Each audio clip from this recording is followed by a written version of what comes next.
Bonjour à tous, on commence ce tour de la presse sportive par le choc d'hier soir entre Lyon et Lille qui a accouché d'un match nul 2 buts partout.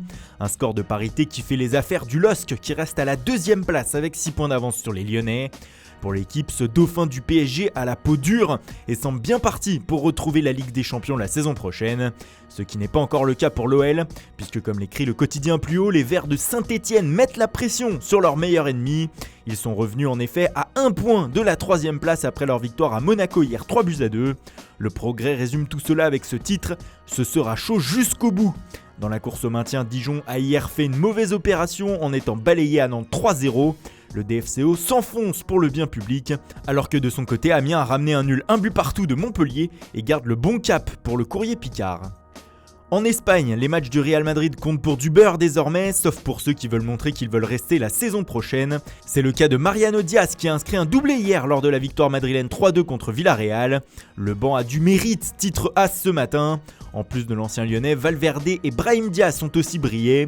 Vinicius Junior a aussi retrouvé les terrains 2 mois après s'être blessé. Dans la course à la Ligue des Champions, Valence poursuit sa remontada comme le signale Super Déporté. Les Valencians ont gagné 6-2 à Huesca hier et se rapprochent à 3 points de la 4ème place occupée par Retafe. Valence qui retrouvera Arsenal jeudi en demi-finale retour de Ligue Europa. Mais les Gunners n'arriveront pas forcément en confiance après leur nouveau match nul à domicile contre Brighton, 1 but partout. Les hommes d'Unai Emery peuvent quasiment dire adieu au top 4 puisqu'à une journée de la fin, ils sont 5e à 3 points de Tottenham. Abandon, titre ce matin le supplément The Game du Times. Pour le Mirror, ce sont même des canards assis. Pour retrouver la Ligue des Champions, Arsenal devra donc remporter la Ligue Europa à la fin du mois. Ce qui ne sera pas le cas pour Chelsea. Les Blues victorieux de Watford 3-0 ont assuré leur place en Champions League hier. Seul point noir, la blessure du champion du monde N'Golo Kanté sorti dès la 10e minute de jeu. En revanche, il n'y aura pas de Ligue des Champions la saison prochaine pour Manchester United. Les Red Devils ont été tenus en échec sur la pelouse de Huddersfield, dernier de la classe et déjà relégué 1 but partout. Et comme quasiment toute la saison des Mancuniens, ce match a encore été irregardable pour le supplément du Daily Mail The Verdict. 6e à 4 points de Tottenham, le champion du monde Paul Pogba et ses coéquipiers joueront un dernier match pour du beurre contre Cardiff dimanche prochain. Il n'y a nulle part où se cacher pour le Daily Telegraph qui promet un grand changement cet été au sein de l'effectif mancunien. Ils sont hors de la ligue pour le Daily Express. Bref, la presse anglaise n'est pas tendre avec Manchester United. Et justement, qui dit pas de Ligue des Champions dit forcément départ de stars. La Juventus Turin l'a bien compris et comme l'indique Tuttosport ce matin, elle va tenter de faire revenir Paul Pogba cet été au sein de la vieille dame.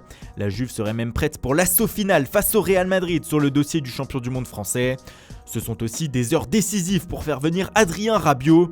Le milieu de terrain placardisé au PSG et en fin de contrat pourrait aussi rejoindre la Juventus cet été.